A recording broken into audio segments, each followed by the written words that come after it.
Assalamualaikum warahmatullahi wabarakatuh. Halo teman-teman Arsi.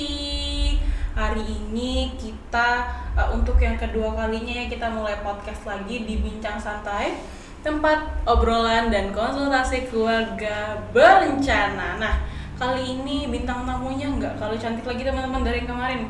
Hari ini bintang tamunya ada Kakak Aulia, Duta Genre Putri Juara 1 2023 Kabupaten Kutai Kartanegara. Berlama-lama lagi teman-teman, kita langsung aja ya, kita sapa-sapa sama Kakak Aulia. Halo Kakak Aulia. Halo. Apa kabarnya nih? Alhamdulillah baik.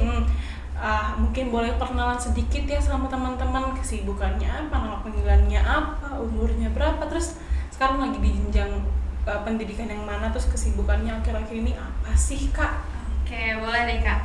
Halo semuanya, perkenalkan nama aku Aulia Disa Putri, biasanya dipanggil Aulia. Umur aku 18 tahun dan aku lulusan SMA pada tahun ini. Aku juga sekarang kesibukanku untuk lagi mempersiapkan untuk melanjutkan pendidikan di Stikes Dirgahayu. Aku sih ambilnya program studi keperawatan. Oke, kayaknya itu aja deh Kak. Oh gitu, berarti saat ini lagi persiapan buat kuliah Kak ya? Iya Kak, betul Oke, sekali. semoga nanti kuliahnya lancar. Amin. Dan ilmunya bisa ditanamkan sampai ke depannya ya teman-teman, amin ya rabbal alamin. Hari ini temanya adalah psikososial, psikologis dan sosial. Jadi mau nanya-nanya sedikit nih sama Kakak Aulia, mungkin bakal kita bincang santai mengenai psikososial ini seperti apa ya. Jadi mungkin langsung aja deh Kak. Oke. Psikososial itu apa sih? Oke. Psikososial, psikologi dan sosial merupakan antar hubungan kesehatan mental atau emosional seseorang terhadap kondisi sosialnya Kak. Oke Kak, kalau gitu aku mau nanya nih, misalnya kita ambil contoh aja nih, kan anak-anak sekarang tuh lagi terkena banyaknya stres, depresi, jadi mereka ini kayak terbilang putus asa lah ke depannya gitu. Mereka ini nggak sih karena nggak menanamkan psikososial ini atau karena ada hal lain gitu? Dengan contoh adanya kasus perceraian orang tua di dalam rumah, anak biasanya jadi makin depresi Kak. Kenapa mengalami depresi? Karena anak itu tidak terbiasa dengan biasanya orang tua yang melontarkan kata-kata caci maki, sehingga apa yang dia dengarkan itu membuat perasaannya terganggu Kak, dan mengakibatkan trauma. Traumanya itu sangatlah berat dan bukan trauma-trauma yang anak dapati, karena cinta kasih di dalam keluarga yang menanamkan anak mentalnya menjadi baik. Oke, gitu Kak. Jadi kalau misalnya anak ini yang terbiasa dengan tingkah laku orang tuanya yang baik demikian, namun tiba-tiba terjadi suatu misalnya pengerasan nada bicara ya, jadi misalnya kayak kamu itu anak misalnya maki suaminya deh, kamu ini suami yang nggak tahu diuntung misalnya gitu. Nah, mendengar kata itu mungkin akan langsung mendistract otaknya ya. Betul sekali Kak. Jadi kayak mungkin akan sedikit berkurang untuk secara sosial, mungkin sosialnya dia akan murung mungkin ya, nggak akan murung, lalu juga menutup diri dari lingkungan yang ada seperti itu. Jadi makin sering sedih juga Kak, dan kurang minatnya dia berinteraksi dengan teman-temannya di luar. Oke. Berarti cukup penting ya tentang penanaman psikososial ini ya teman-teman. Oke Kak Aulia, terus aku mau nanya ini tentang ada nggak sih hal yang perlu ditanamkan dalam diri kita, misalnya lebih bisa mengontrol emosi, mungkin ada yang bisa beberapa disebutkan oleh kakaknya dan jelaskan juga kenapa sih kita perlu adanya sifat tersebut ya, perilaku tersebut seperti itu. Oke, ada dong Kak. Di dalam mengelola emosi pada remaja sangatlah penting. Kenapa begitu? Karena masa-masa remaja adanya hak pengen didengar. Apa aja tuh emosi seperti marah, sedih, bahagia, kecewa. Nah, kan kita sebagai remaja itu terkadang emosi kita misal marah jadi meluap-luap Kak. Dan itu mungkin jika kita meledak-ledak, orang banyak yang gak suka sama kita, sehingga kita kurangnya pertemanan. Maka dari itu kita harus punya rasa empati. Oke, berarti Kak, tentang emosi-emosi yang tadi Kakak bilang tuh ada kayak marah, ada sedih, ada kecewa, ada bahagia. Berarti itu termasuk yang bagaimana cara kita mengontrol emosi ke depannya gitu. Iya, benar sekali Kak. Dalam kita bisa mengontrol emosi, kita juga makin bisa, pikiran kita semakin dewasa. Oke.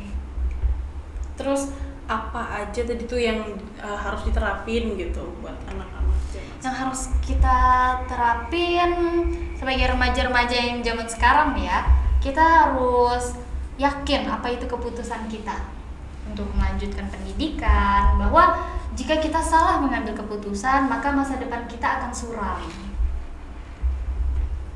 Lalu, dalam pemecahan masalah, jika kita mempunyai masalah bersama teman-teman, kita harus mampu berpikir secara kritis. Dan juga kita harus bisa berpikir secara kreatif.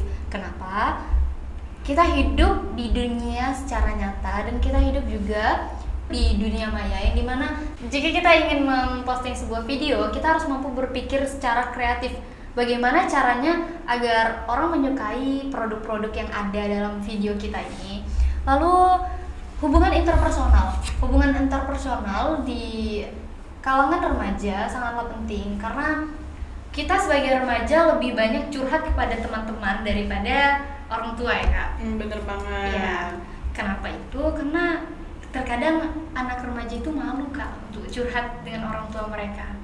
Jadi mereka pikir bahwa curhat itu lebih baik ke teman. Jadi teman-teman, anak remaja itu lebih terbuka kepada teman-teman mereka sendiri, terutama sahabat yang mereka bilang dengan bestie. Okay.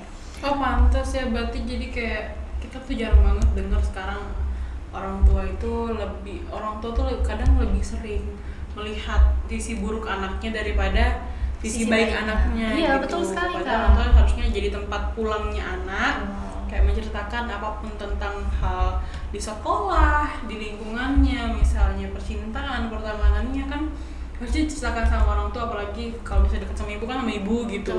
Nah jadi aku tuh lebih sering dengar lebih kebanyakan keburukannya, misalnya kayak anak aku tuh males nyuci, ini kerjaannya main HP mulu, betul Kak. Kak. Keburukan doang gitu. Kenapa juga begitu Kak? Karena zaman sekarang ini para ibu-ibu itu banyak juga yang bekerja di kantor, sehingga untuk mengawasi anak-anaknya itu semakin berkurang. Tapi jika mereka dengan kesibukannya, sebaiknya mereka juga harus bisa mendengarkan suara hati anak.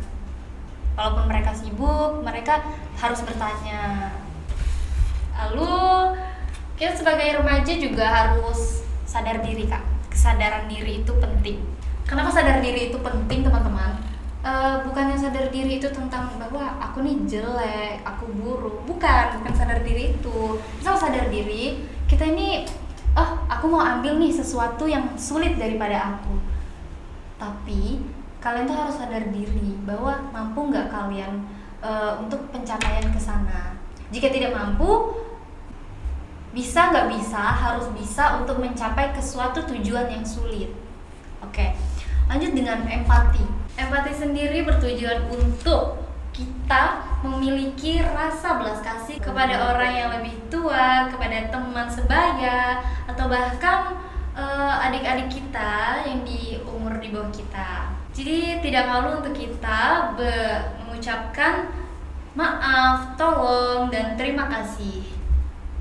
Lanjut dengan mempraktikkan perilaku hidup yang sehat dengan mengatasi stres, yaitu semisalnya tadi ada contoh kasus dari Kak Hilda sendiri nih tentang mengendalikan emosi, terus juga tentang perceraian orang tua, yang dimana membuat anak semakin depresi dan mudah stres. Maka dari itu kita bisa mengatasi stres dengan cara, jika ada orang tua mengalami kasus perceraian, sebaiknya bukan untuk tempat kita stop dalam melanjutkan pendidikan.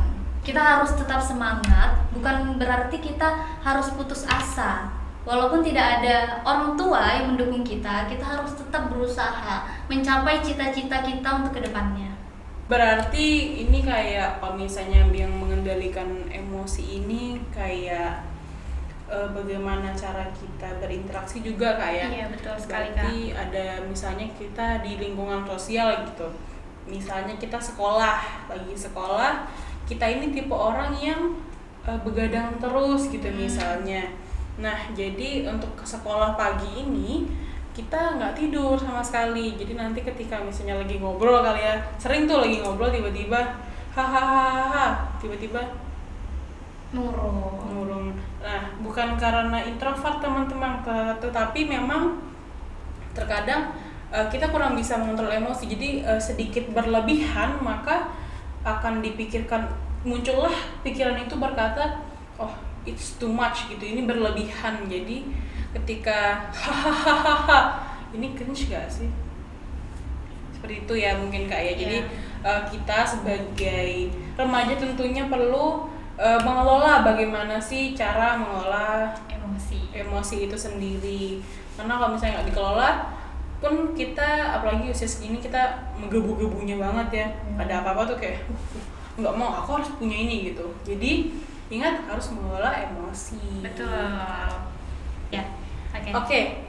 Kayaknya kita mau ini deh, supaya teman-teman ini bisa memiliki perilaku yang sehat secara sosial juga ya, lingkungannya seperti apa. Kita mungkin mau ngasih tahu juga nih bahwa ada lantunan lagu khusus untuk mengenai tentang fungsi keluarga teman-teman. Nah, barangkali misalnya teman-teman ini punya masalah di sosial, tetapi itu juga berlaku di keluarganya teman-teman. Jadi mungkin kita boleh nyanyi Kak ya? Boleh tentang 8 fungsi keluarga. Oke, boleh dari mulai Kak Aulianya. Kita nyanyi bareng-bareng ya Kak? Boleh. Tapi kita agak jauh Kak ya, takutnya ada pergerakan tangan bisa menyentuh ini ya. 1, 2, 3. 8 fungsi keluarga.